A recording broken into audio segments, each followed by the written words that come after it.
folks, I appreciate you taking the time to tune in to us today. I think we've got a good one for you. You know, I think everybody likes steaks, at least I do. And if you don't, well, hey, this probably ain't the place for you.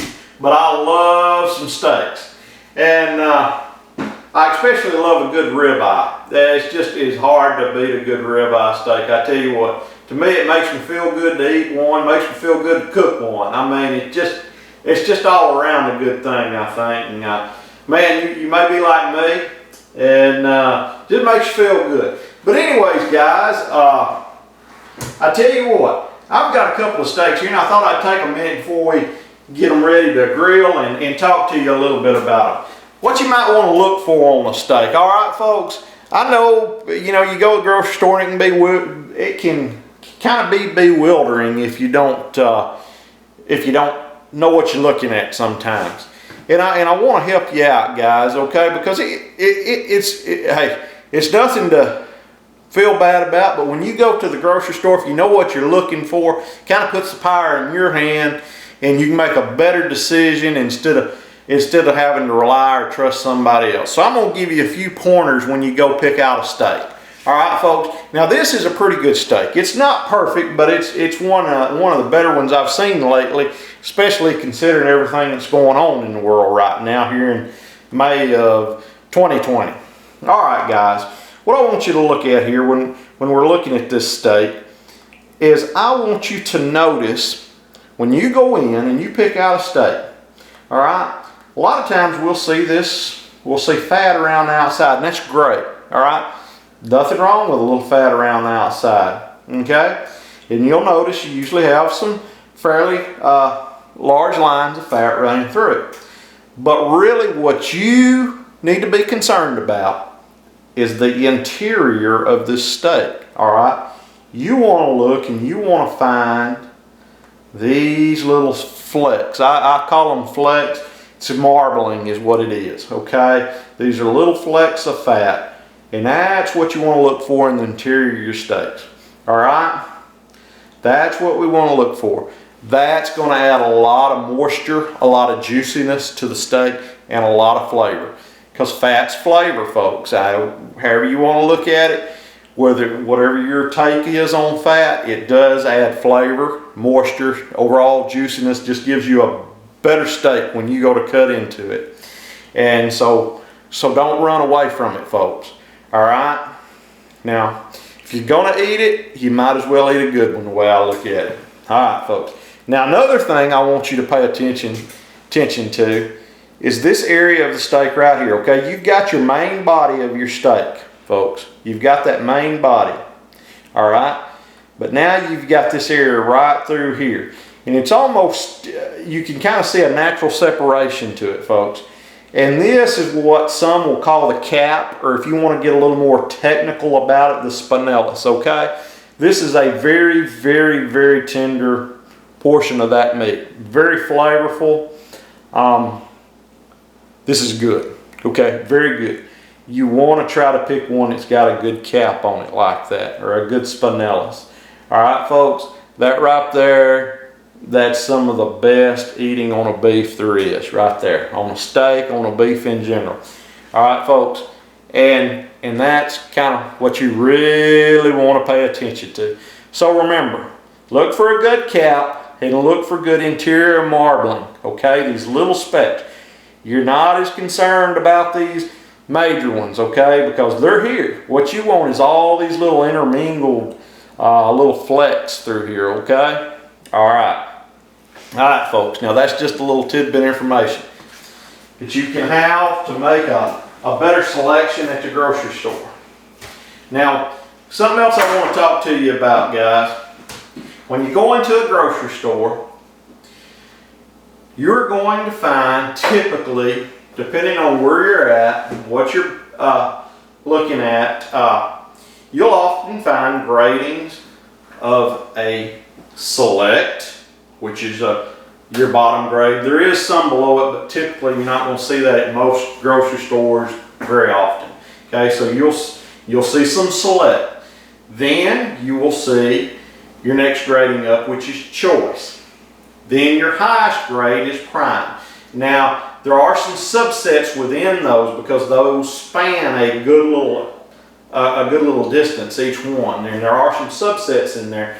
But we're not going to get into that because you're not going to typically see that at your grocery store and all broke down that far. Okay.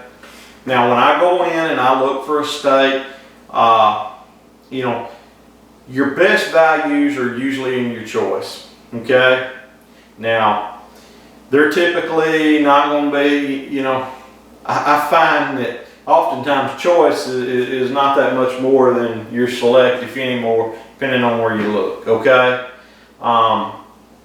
So look for a choice or look for a prime. Now, what I really prefer to look for, and what these are, and this is going to help you out tremendously, folks, is I look for that certified Angus beef label. Okay. Now, you'll have to look that up. Look up CAB, certified Angus beef. Look that label up. Get familiar with it. I don't have one handy right now, or I'd put one up for you here, but you want to find that label. That's going to give you a little, you feel a little better about that when you get that. I mean, it's not perfect. You can still get a bad steak with any of them. There's no guarantees any way you go, folks. But it does improve your odds of getting a good steak. And they seem to have a little more consistency to them. And I know some folks will run them down a little bit and say, well, it's all Angus, or, you know, something like that. And I think the problem is that you have some stores out there now that will do their own labeling, where they'll put a sticker on it that it's Angus, or that it's this, or that it's that, but it's not necessarily from the national program or anything of certified Angus beef. So I think sometimes CAB takes a rap because of people trying to, you know, kind of getting a play on words, or the way they advertise something within some stores. So folks, look for that true CAB label. You know, it helps. You know, it kind of sits in there. I'll tell you what it does. What I like about it is not that the CAB label, not that it's just Angus, because most beef nowadays that's sold, most of it's going to have at least some Angus in it, but this is going to ensure that it's more predominant Angus. But they look at the marbling. They also look at the age of the beef, the size steaks that it's expected to cut out, and the color of it. So it's just a better, more consistent product because they're looking at additional things other than just cutting that rib and looking at the normal grading of it.